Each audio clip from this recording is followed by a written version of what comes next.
My dear students, দেখো, তোমাদের class 3-র unit 1 lesson 7 এটা নিয়ে আলোচনা করব, ডিসকাস করব। তো ইউনিট 1 মানে কি? ইউনিট মানে অধ্যায়, 1 মানে এক। সো ইউনিট 1 মানে হচ্ছে প্রথম অধ্যায়। ঠিক আছে?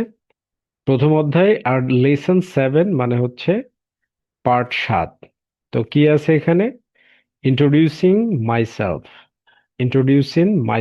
ইন্ট্রোডিউসিং মানে নিজেকে পরিচয় করানো। মানে ইন্ট্রোডিউসিং মানে পরিচয় করানো। আর মাইসেলফ মানে নিজেকে। সো ইন্ট্রোডিউসিং মাইসেলফ মানে নিজেকে পরিচয় করানো। মানে তুমি কোথাও কিভাবে তোমার নিজের পরিচয় দিবে। ঠিক আছে? তো অ্যাক্টিভিটি এ তে দেখো কি বলছে। এতে বলছে রিড, মানে কি পড়ো, পড়তে বলছে। এটা তোমাকে পড়তে হবে। একটা পিকচার দেওয়া আছে তোমাদের বইতে এরকম, এবং এখানে জেরিন তার নিজের পরিচয় দিচ্ছে। ঠিক আছে? তো দেখো, আমরা খুব সুন্দরভাবে আমাদের নোটবুকে এরকম ভাবে ফ্রেজ ওয়াইজ ট্রান্সলেশন করে দিয়েছি। হ্যালো, আম জেরিন। আমি জেরিন। আম জেরিন। এখানে যে আম, আয়ের সাথে অ্যাপোস্ট্রফি এম, এই উপরের কমাটাকে অ্যাপোস্ট্রফি বলা হয়। এই আমটা কি? আমটা হচ্ছে আই অ্যাম। আই অ্যাম এর শর্ট ফর্ম বা সংক্ষিপ্ত রূপ। আই অ্যাম এর শর্ট ফর্ম হচ্ছে আম। আম জেরিন। আমি জেরিন। আম 8 years old। আমার বয়স 8 বছর। আম 8 years old মানে আমার বয়স 8 বছর। Am in class 3। আমি তৃতীয় শ্রেণীতে পড়ি। Am in class 3। আমি তৃতীয় শ্রেণীতে পড়ি। At Mohanpur government primary school. মোহনপুর সরকারি প্রাথমিক বিদ্যালয়ে। I live. আমি বাস করি। আমি বাস করি উইথ মাই ফ্যামিলি। আমার পরিবারের সঙ্গে। ইন মোহনপুর। মোহনপুরে। তাহলে দেখো, এইভাবে তুমি তোমার নিজের পরিচয় দিবে। যে প্রথমে আগে তুমি তোমার নাম বলবে, তোমার বয়স বলবে, তুমি কোন ক্লাসে পড়ো, কোন স্কুলে পড়ো, তারপরে তুমি কাদের সাথে কোথায় বসবাস করো। এইভাবে নিজের পরিচয় দেওয়াটাকেই বলে ইন্ট্রোডিউসিং মাইসেলফ মানে নিজেকে পরিচয় করানো। তো জেরিন নিজেকে পরিচয় করিয়েছে এইভাবে। এবার দেখো অ্যাক্টিভিটি বি তে কি বলছে। Pair work.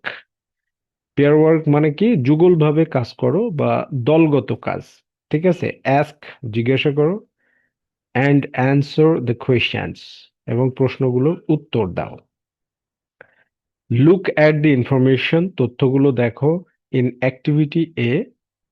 অ্যাক্টিভিটি এ এর তথ্যগুলো দেখো, মানে এই যে জেরিনের যে তথ্য, সেই তথ্যগুলো দেখে এই প্রশ্নগুলোর উত্তর দিতে হবে। ঠিক আছে? তাহলে 1 নম্বর প্রশ্ন কি বলছে? What is the girl's name? What is the girl's name? মেয়েটির নাম কি? তো তুমি বলবে কি যে হার নেম ইজ জেরিন। তার নাম জেরিন। তারপরে 2 নম্বর প্রশ্ন কি? How old is she? How old is she? তার বয়স কত? How old. বয়স কত? ইজ শি, তার। হাউ ওল্ড ইজ শি, তার বয়স কত? She is 8 years old। তার বয়স 8 বছর। She is 8 years old। তার বয়স 8 বছর। Where does she live? সে কোথায় থাকে বা বাস করে? হোয়ার, কোথায়। ডাজ শি লিভ, সে বাস করে। শি লিভস, সে বাস করে। ইন মোহনপুর, মোহনপুরে। What class is she in? সে কোন শ্রেণীতে পড়ে? What class. হোয়াট ক্লাস, কোন শ্রেণীতে। ইজ শি ইন, সে রয়েছে। তার মানে সে কোন শ্রেণীতে পড়ে। What class is she in, সে কোন শ্রেণীতে পড়ে। She is in class 3। She is in class 3। সে তৃতীয় শ্রেণীতে পড়ে। শি ইজ ইন ক্লাস 3 মানে সে তৃতীয় শ্রেণীতে পড়ে। ওকে। এরপরে দেখো, কমপ্লিট দ্য টেবিল। টেবিলটি পূর্ণ করো। উইথ দি ইনফরমেশন, তথ্য দিয়ে। অফ জেরিন, জেরিনের। From activity A, activity A থেকে। তাহলে এখানে নাম কি? নামের জায়গায় কি লিখবে? জেরিন। এজ। এজ মানে কি? বয়স। বয়সে কি লিখবে? 8 years, 8 বছর। ক্লাস। ক্লাসের জায়গায় কি লিখবে? 3। School's name. Mohanpur government primary school. Okay, এভাবে লিখে দিবা। আমরা সুন্দরভাবে অ্যান্সার দিয়ে দিয়েছি, যেমন Zerin 8-3 Mohanpur government primary school. এরপর দেখো কি বলছে, লেটস প্র্যাকটিস, চলো অনুশীলন করি। লেটস প্র্যাকটিস, এই যে লেটের সাথে অ্যাপোস্ট্রফি এস আছে, এটার মানে কি জানো? লেটাস। লেটাস, লেটাস এর শর্ট ফর্ম হচ্ছে লেটস। ওকে, লেট আস এর শর্ট ফর্ম কি? লেটস। লেটস প্র্যাকটিস, এটার মানে প্রনাউন্সিয়েশন হচ্ছে let's. Let's practice, let's practice, let's practice, চলো অনুশীলন করি। Not let's practice, let's practice. Okay, চলো অনুশীলন করি। এবার বলছে ইউজ, ব্যবহার করো, দ্য কারেক্ট ওয়ার্ডস, সঠিক শব্দগুলো। কারেক্ট মানে হচ্ছে সঠিক, আর ওয়ার্ডস মানে শব্দগুলো। ফ্রম দ্য বক্স, বাক্স থেকে। টু মেক, তৈরি করতে। কি তৈরি করতে? দ্য টেক্সট মিনিংফুল, পার্টটিকে অর্থবহ তৈরি করতে। দ্য টেক্সট মিনিংফুল, পার্টটিকে অর্থবহ তৈরি করতে। তাহলে দেখো বক্সের মধ্যে কি দেওয়া আছে। বক্সের মধ্যে দেওয়া আছে কি, এখানে ওয়ার্ড দেওয়া আছে। কি কি ওয়ার্ড দেওয়া আছে দেখি আমরা। দেখো বক্সের মধ্যে দেওয়া আছে স্কুল মানে কি বিদ্যালয়, ক্লাস মানে কি শ্রেণী, ফ্যামিলি মানে কি পরিবার, লিভ মানে বসবাস করা। তার মানে কি the girl's name, the girl's name, মেয়েটির নাম, গার্লস।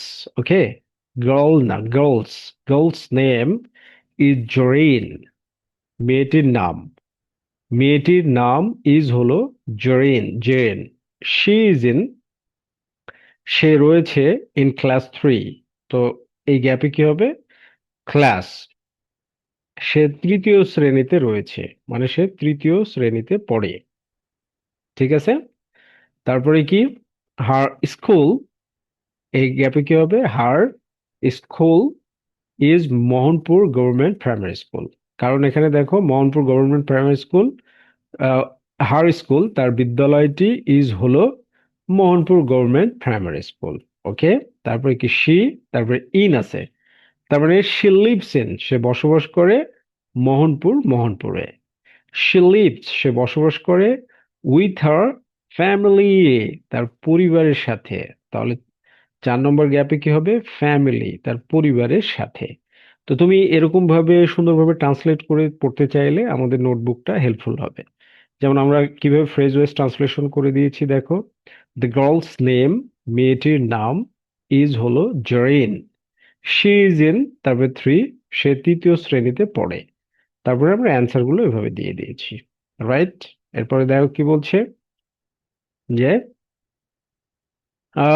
তো এরকম ভাবে সুন্দরভাবে ট্রান্সলেট করে পড়তে হবে মাই ডিয়ার স্টুডেন্টস, তাহলে তোমরা সাকসেস গেইন করতে কিন্তু সক্ষম হবে।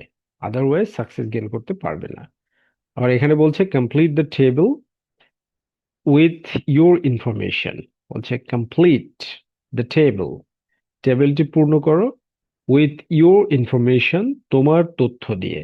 কার তথ্য দিয়ে? তোমার তথ্য দিয়ে। তো তোমার তথ্য, তোমার নাম কি, এখানে নাম লিখবে। তোমার বয়স কত, এখানে বয়স লিখবে। ক্লাসের জায়গায় 3 লিখবে। আর স্কুলস নেম, বিদ্যালয়ের নামের জায়গায় তোমার বিদ্যালয়ের নামটা লিখবে। রাইট?